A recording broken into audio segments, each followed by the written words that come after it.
Welcome to True or False Questions about trusts with the Estate Planning Queen and Grommet today.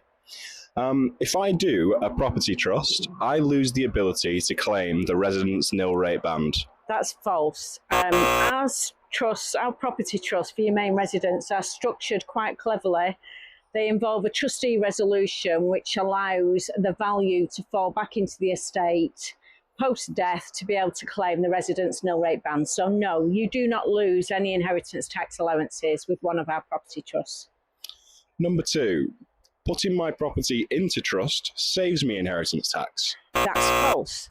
You cannot gift something that you have daily benefit from, and your main residence you have daily benefit from. So putting your main residence into trust does not mitigate for inheritance tax.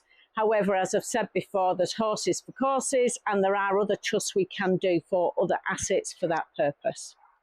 Number 3, putting a different asset into trust other than my main residence saves me inheritance tax. That's true, and that's what I've just mentioned. So you may have a buy-to-let that you don't need the rental income from. You may have some cash that you don't need access to. You can put it into trust. It doesn't stop you having access to it if you need it, but it does start the 7-year clock for inheritance tax mitigation, whilst creating that still structure of protection around it, and you would be a trustee. Number 4, if my property is in trust, I cannot move house. That's false.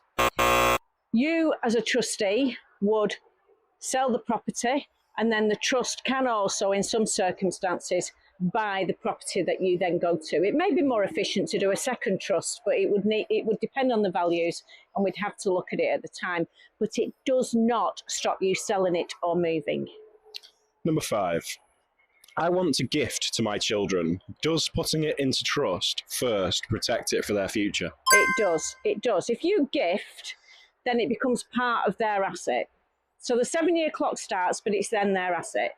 If they then get married or divorced or go through some financial issues, it's theirs. It's theirs for them to then lose, or for it to become diluted.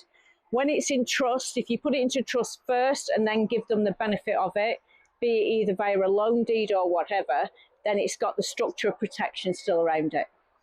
And finally, discretionary trusts are all the same.